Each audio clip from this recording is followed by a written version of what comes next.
Welcome to the People Leaders Podcast, the audio resource for managers and business leaders creating high-performing teams. Join leadership and team development experts Jan and Michelle Turkelson each week as they explore both subjects from every angle. Through practical tips, valuable insights, and compelling interviews with leadership experts around the world, you'll learn how to bring out the best in your staff and how to give your best as a leader. Hi Michelle. Hello Jan, here we are again. I know, so I am really looking forward to this podcast. As you know, that I've just completed reading the Full Engagement book, which we will put a link up on our website, and it is something that has just reconfirmed to both of us how important our values are. Yeah, I'm looking forward to rereading that. And I suppose the clear message that we want to impart today is that when you are living your values, this is when you are fully engaged. It allows you to have meaning, purpose, and it's quite I suppose, empowering state. Yeah, it's a real compass. It provides a compass and a true north from, that guides you as to where you want to go to. Yeah, it's giving that direction. And the key is not just to have the right values. It's actually to ensure that you're living your values, because your values are going to be very different to what mine are, and my values may shift depending on what my focus area is. So let's step people through the values-based personal development plan, and this is something that you and I are going through at the moment. It's very powerful. We would recommend you take the time to remove yourself for a couple of hours. Yeah, that's a great idea. Perhaps take the weekend and do it. You could do it with your partner, or you could do it in a team retreat. Oh, but yeah, I think it's it has just so many purposes and ways to do it. So this is a 7-step process. So the first thing that you want to do is you want to complete the values card sort. So we recommend that you print out the document with all the values and all the value definitions. And you want to place the title cards in order from 1 to 5. And that's from never valued all the way through always valued. And this is talking about what values that are significant to you. So the idea is that you would have lined up those 5 headings, never valued, and then you'd sort all of the little cards that you've never valued underneath that heading, and so on. So an example of a value that we have in our card sort that we suggest you print and then you cut out the little values, because it's a very tactile exercise too. One of them, for example, is working under pressure. So, you might be someone who values working in a time-pressured environment where there's no little, margin for error, with demanding personal relationships. Yeah. I don't know who would find that a value. Somebody might find that a value. It's about diversity, Michelle. Yeah. And the other one could be status. It's important to you to gain the respect of your friends and family and community by the responsibility and level of work that you actually do. Yeah. So this is about defining the values that engage you, that are going to make meaning for you. So lay out the values cards under the appropriate headings, and also you might find that you want to have a couple of blank cards in the deck, because there could be a value that you would like to include. Write it on the card and place it under the appropriate title card. We suggest that you don't have more than 7 values under your top title, always valued, and we want to review the value pile and place in order of priority from 1 to 7, the most important value at the top right through. So at the end of this exercise, you might shuffle them around, but you want to have at least, say, 5 to 7 always valued definitions. Yeah, or take a photo of what it is at this point in time, and then, you can, just that exercise alone is really powerful, because then you can step back and reflect, okay, so in my work life, where am I living my values? How many of my always values? And that's part of this process. Right. So step 1 is complete the values card sort. Step 2 is evaluating your values, just as you mentioned, Michelle. So you want to see whether or not you're taking action and building your life and your professional life around them, and whether or not you have conflict with them. So there are 4 stages to this whole process, and so The next stage in this is determine which values you are actually fulfilling now. And so can you articulate the behaviours and the practices that clearly reflect these values? Right. So one of your values, as we, could be precision work or status, like you mentioned before. Then we have a look at, and that's one of your top values. Mm-hmm. Yeah. And then we're looking at, so what are the behaviours and practices that demonstrate to me that I am living or fulfilling these values? So if we take, physical challenge as an example, one of the behaviours and practices, so something that requires, bodily strength. So again, it would be that every day I'm, using my physical prowess, my muscularity in the work that fulfillment, I do. Yes, or a personal trainer could possibly, that would relate to you. And then we invite you to create a story that demonstrates this value and how it makes you feel and the impact this has on others. So from a leadership perspective, we can see that relationship between what you do and the impact on others. But even from a personal standpoint, when you can articulate it in a story, you're just integrating that feeling and embodying that value. The other thing about telling a story, we have found really excellent leaders are great storytellers. So, what better story to tell other than a story about your values? It's a great practice for you as well. So that's stage one in evaluating your values. The next stage is determine which values that are important to you that you're only partially fulfilling. So this could be something around integrity, doing what you say you're going to do, but, I didn't really do it last week because I said I was going to complete this and I actually didn't.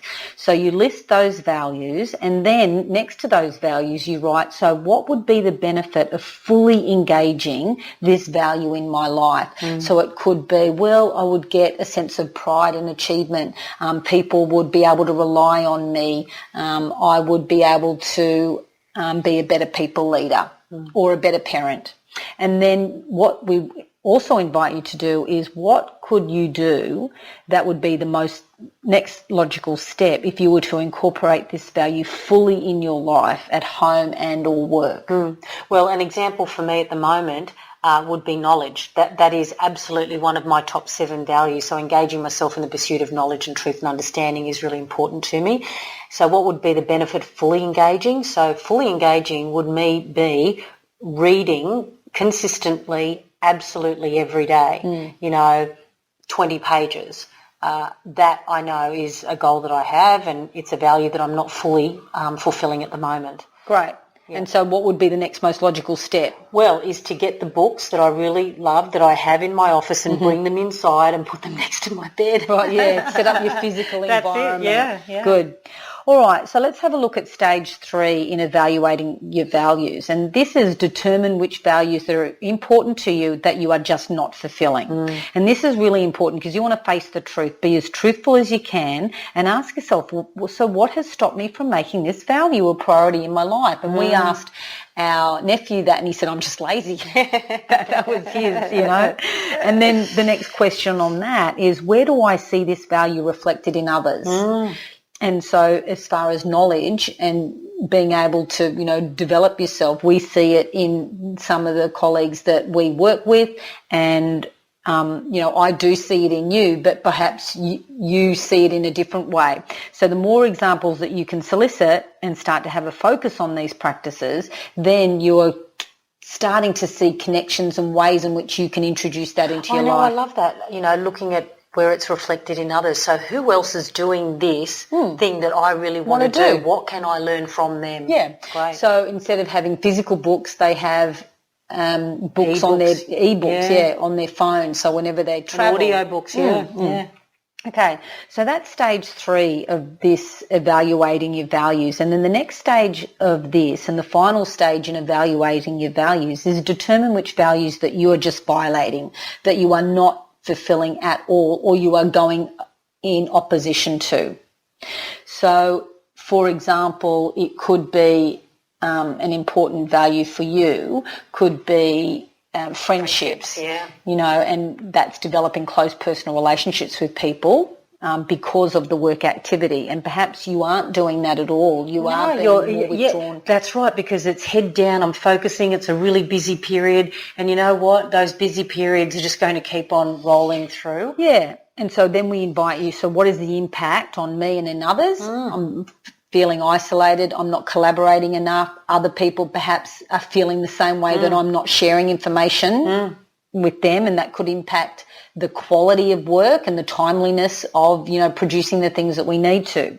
And then the next question is, so what can I do about this? So again, there are lots of questions here that invite you to really reflect. And so that's why we really want you to take the time. So that's step 2 in this 7-step process.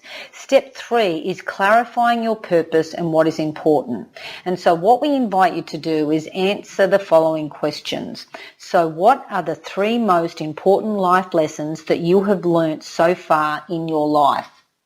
And we've been toying with these questions with friends and with each other, and what comes up for me is the importance of kindness.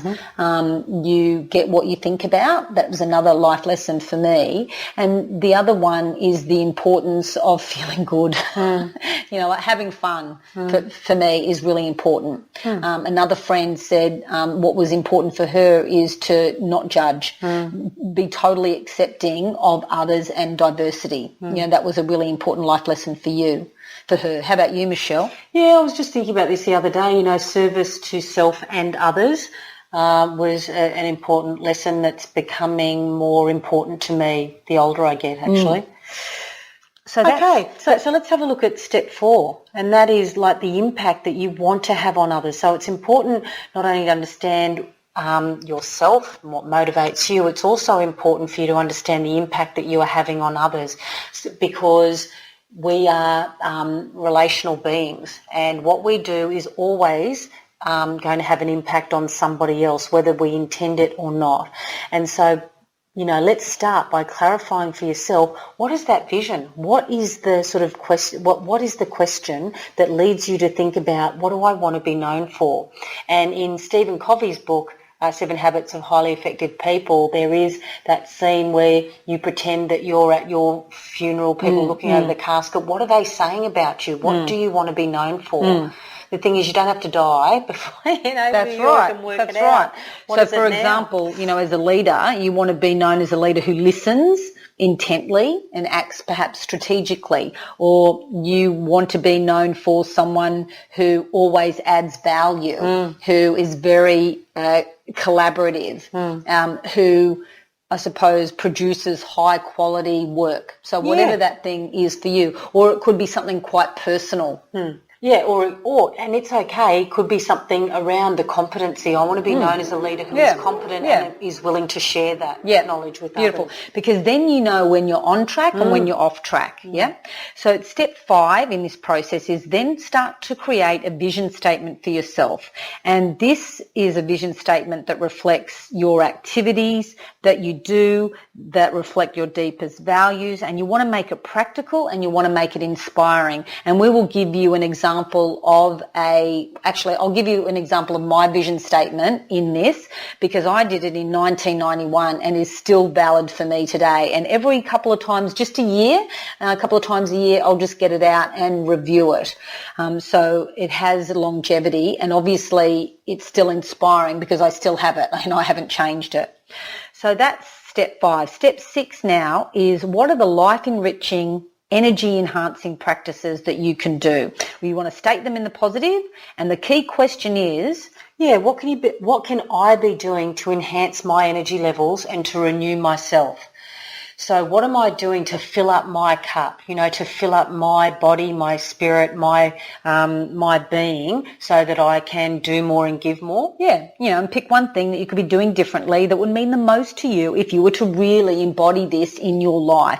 And we've got examples, like it could be take one of your direct reports to lunch a week, start to read 10 minutes a day, start to meditate, start a leadership journal, One person asked us about the leadership journal. How much do I write in it? And we just said, if you could just answer 3 questions at the end of the day, and the questions would be something like, what did I achieve, or what am I proud of today? What went well? Yeah. What am I looking forward to? What would I do differently?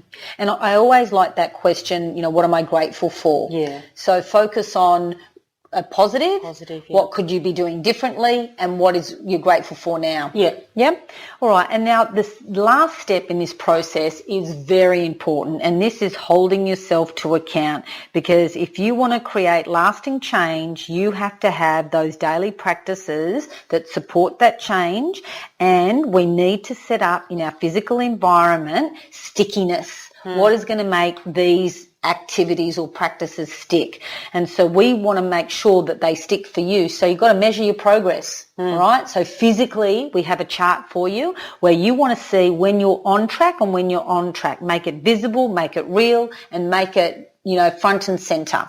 So measure yourself daily in each of the areas that you listed were important to you, what that practice is. Yeah. So it could be reflect on your values first thing in the morning, and then on the Monday, you either tick the box if you did that, or you might want to rate yourself from 1 to 5, and then any comments. But it would be good to be able to do this for at least a month. Yeah, and the thing is, if you already have a physical calendar at home, then just transfer the values onto that physical calendar, and then it becomes embedded and embodied into your regular rhythm that, you do.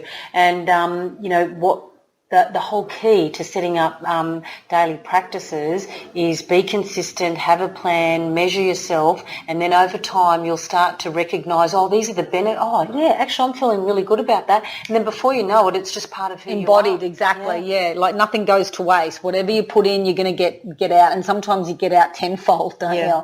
So we really recommend, what would be the next most logical step for you to do right now? Would it be to download the values card sort, cut them out? Yes. And then have some time for you to go through this practice. And we're really looking forward to hearing some of your feedback, because it's a very powerful practice. Yes, good luck. Good luck. Okay, bye. You've been listening to the People Leaders Podcast with Michelle and Jan Turkelson. For show notes and other free resources, please visit us at peopleleaderspodcast.com. Do you know someone else who could benefit from cutting-edge leadership and management techniques? Please take a moment to share this and other episodes via your podcast app, email, or social media channels. Each share helps us fulfill our goals of reducing workplace stress and increasing job satisfaction for leaders, managers, and their teams worldwide. The People Leaders Podcast is brought to you by the Experts On Air Podcast Network.